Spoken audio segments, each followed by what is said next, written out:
Now the next thing we shall be talking about is expected return and variance. In the other pack we have discussed just expected return. Now we want to combine expected return together with variance. How do we calculate variance and possibly standard deviation? This is just statistics. That is all about portfolio management. Now I have a question on the screen we are going to use as example to analyze or to see how we can calculate the expected return under variance. That's how we can calculate variance too. If you look at this question, we verified we have three different conditions under two different assets. Yes, we have three different conditions. This state here have to do with condition. We have state under the boom state, then we have the normal state, and we have the recession state. And what happens to this asset? There are two assets here, asset A and asset B. See, so these are the probabilities of all these conditions. These are the probabilities. We have the 20%, 50%, and 30%. So we have the state, which is the condition within a particular region. We have the boom, the normal, and reception. Now we have two different assets, A and asset B, and we have their percentages all through. So we're going to calculate the expected return, and at the same time we are going to calculate the variance. So how do we carry out this iteration? Now what we're going to do is we're going to first of all calculate the variance of stock A. Then after that, to calculate the variance of stock B. Then when we add two of them, because all this is under one portfolio, when we add the answer we got from variance of this plus the variance of this, it will give us the total variance of this portfolio. So how do we calculate the variance? Before you calculate variance, you need to first of all calculate the expected return. That is the rule. Before you calculate variance, you need to get the expected return. The same thing we did in calculating the expected return in the previous pack is what we are still going to do here. First of all, to calculate the expected return, then from the expected return we will now calculate the variance. So let us calculate the expected return of asset A, this first one, first of all, which is what we're going to do now is the probability, which is 20% times 30% plus 50% times 12% plus 30% times 10%. It will give us the expected return of A. From there, I will now show you how we can use it to calculate the variance. So let's try to carry out this calculation right away. So we're going to say solution. Now we'll be having a calculation of expected return of A. ER of A should be 20% times, for boom, 20% times 30%. So we'll have boom here, which is 0.2 is 20%. Let me take it this way. 0.2 multiplied by 30% is 0.3. So times 0.3, we'll get a result here. Then for normal, we'll have 50% times 12%. 50% is 0.5. We're going to multiply it by 12%, which is 0.12. Remember that we are trying to calculate the expected return first.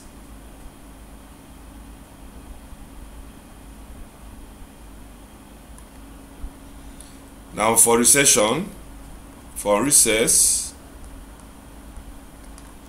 we'll be having 30% times 10%, so which is 0.3 multiplied by 0.1, which is 10%. So what are we going to do now? We're going to multiply all these so that we can get our expected return for asset A. So let me consult my calculator. So we're going to do 0.2 times 0.3. 0.2 multiplied by 0.3, that will give us 0.06. we have it here, 0.06. For normal, we'll have 0.5 times 0.12. I'm pressing the calculator. 0.5 multiplied by 0.12, that will still give us 0.06 again. So I have 0.06. Then the last one is and 0.3 times 0.1. 0.3 times 0.1, that will give us 0.03. So I'm having 0.03.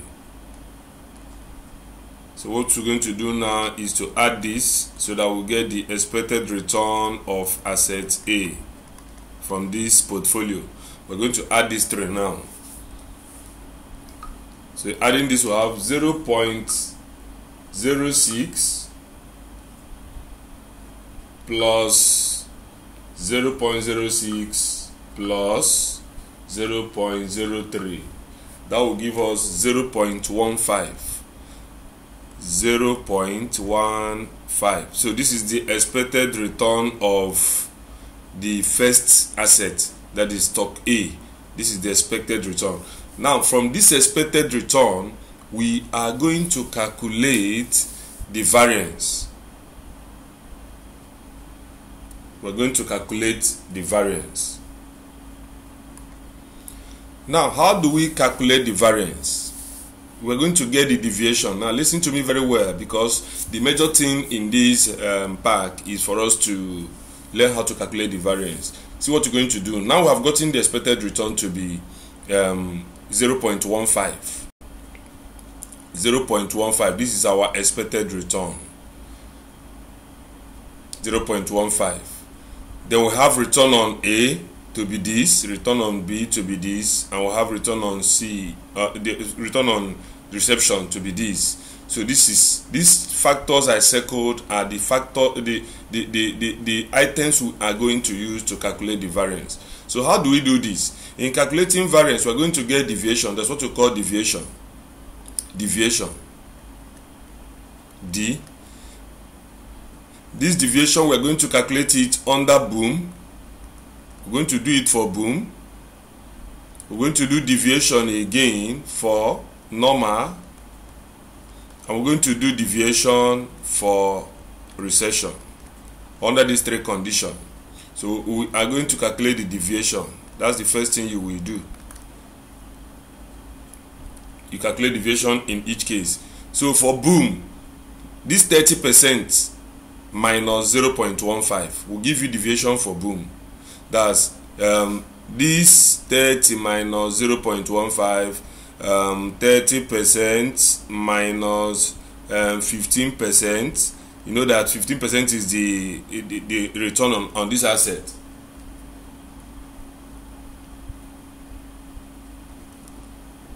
Then for normal we have 12%, which is the second one here. We have 12% minus 15%. We're going to have 12% here minus 15%. Then finally we're going to have 10% minus 15%. We'll have 10% minus 15%. You get the deviation. After we must have calculated this deviation, now we are now going to multiply each of these answers we're going to get from here by the probability. After multiplying it, then we'll now raise them to power 2. That's this deviation now. This deviation we calculated, we'll raise these deviations to power 2. Then whatever answer we'll get, we'll times it by this probability. I'm going to say this raised to power 2, this raised to power 2, this raised to power 2. Then after raising all these answers to power 2, we'll get the deviation, the actual deviation for each of these conditions, boom, normal, and reception. Then any answer we now got from this 30 minus 15, 12 minus 15, 10 minus 15, remember that 15 is your expected return. We're going to now multiply them by the probability. After multiplying by the probability, we'll sum them, we'll add 3 of them, and that will give us the variance. Now let's carry out this iteration right away.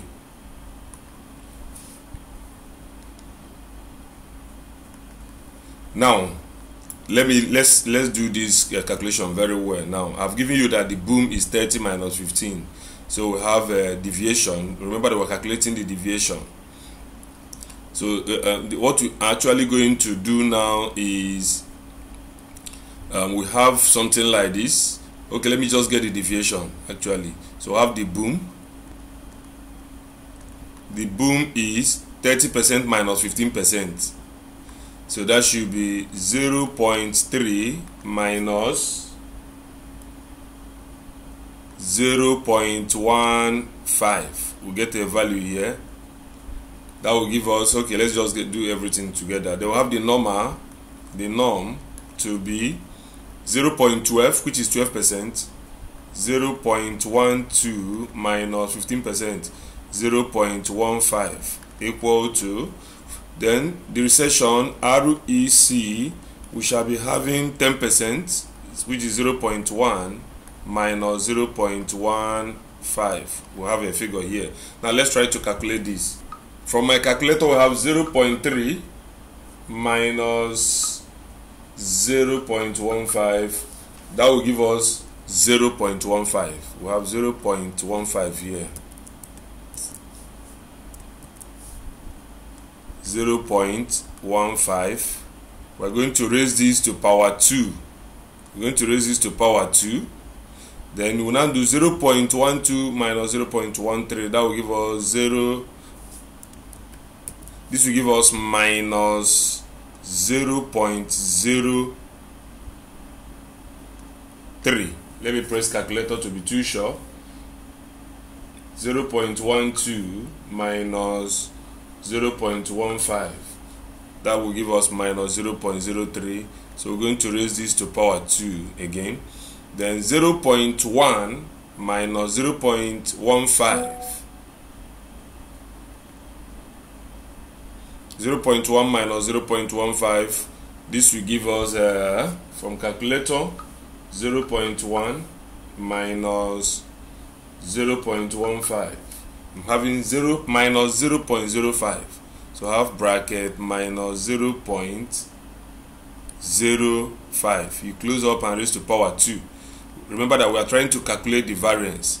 So whatever we have here now, remember that the expected return is 0.15. They will now do the return of asset A minus this expected return. This expected return is going to be constant. It's constant in all of them. 0.3 minus 0.15, 0.12 minus 15, 0.15, 0.1 minus 0.15. We'll get this and square them. We're going to raise this thing to power 2, all these. So let's get a value right away. So we're going to say 0.15 raised to power 2. Raised to power 2. That will give us 0.0225. 0.0225. Then 0.03 raised to power 2 again. 0.03 raised to power 2. This one is going to give us 0.0009. Then the last one is 0.05 raised to power 2. 0.05 raised to power 2. Raised to power 2. We have 0.0025. 0.0025. So this is what we have from each of these assets. From asset A, remember that this calculation we are doing is for A alone. This calculation is for only for A. So as I've gotten this now, what we're going to do is that we're going to multiply this by each of these probabilities. Of the probabilities, we have three different probabilities here. Probability is 0.2, 0.5, and 0.3. 0.2, 0.5, and 0.3. These are the probabilities. This one, for boom, we have this. For normal, we have this. And for reception, we have this. So we are going to multiply these answers we have here. All this deviation, because this is deviation. What we just calculated now is deviation. Yes, this expected return we calculated. We did the stock proportions minus expected return, holding this expected return constant. So that is what we did here to get this variation. Then the final answer should be, we are going to multiply this by each of these probabilities. So this one should be times 0.2. This one should be times 0.5. This one should be times 0.3. after multiplying this, whatever answer we'll get from this point is going to be our variance. So we're going to say this times this, this times this, this times this. Whatever thing we have here becomes the variance. So let's finalize this.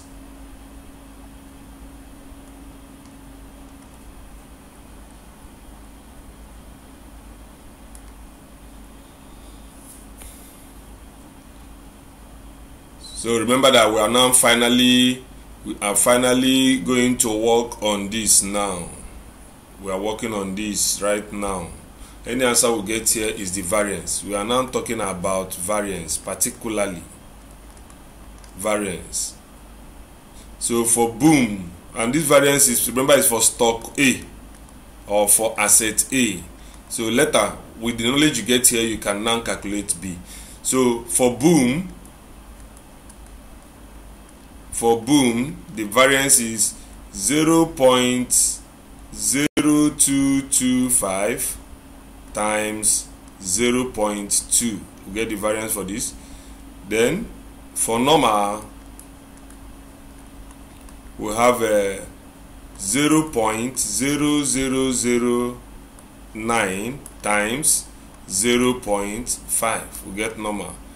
Then finally for recession, REC, we have 0.0025 multiplied by 0.3. That will give us for recession. So let's use our calculator to finalize this.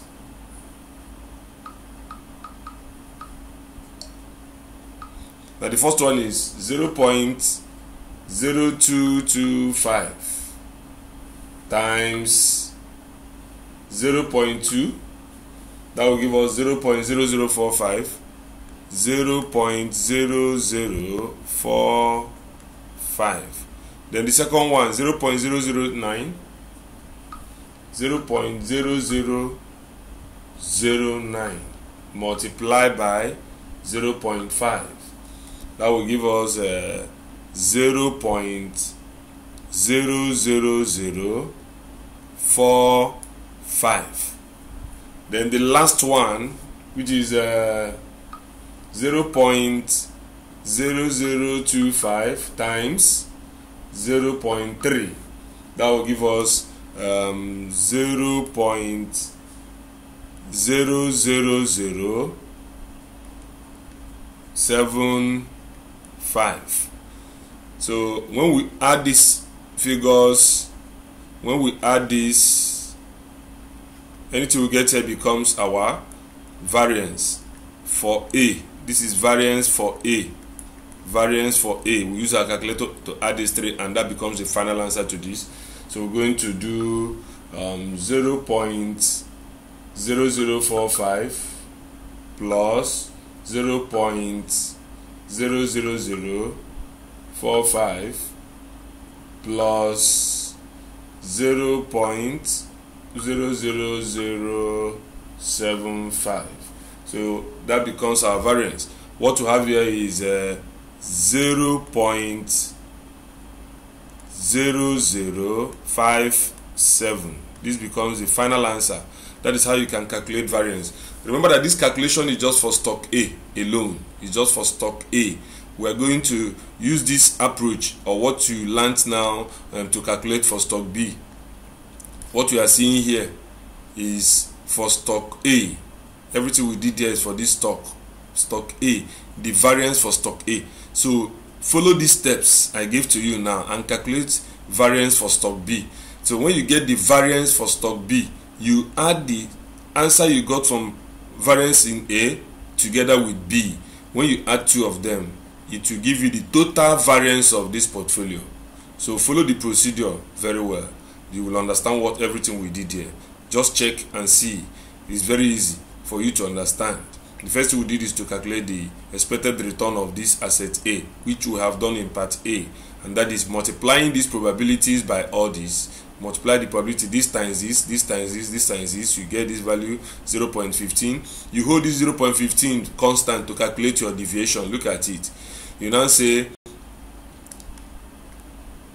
30% minus 0.15, 12% minus 0.15, 10% minus 0.15, which is what we did here. After doing it, you raise your answer, your result here to power 2. Raise everything to power 2.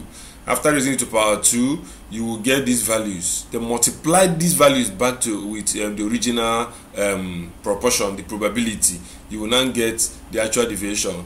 Then times them by all the probability, 0.2, 0.5, 0.3 for boom, normal, and recession, for you to get the variance. Then add everything up to get the variance for A. So follow this step and do variance for B. After you must have done variance for B, add the answer we got in this variance now. That is this answer, 0.057, together with the one you are going to get, because I want you to do a little calculation to calculate the second part. Add two variances together, it will give you the total variance of this portfolio.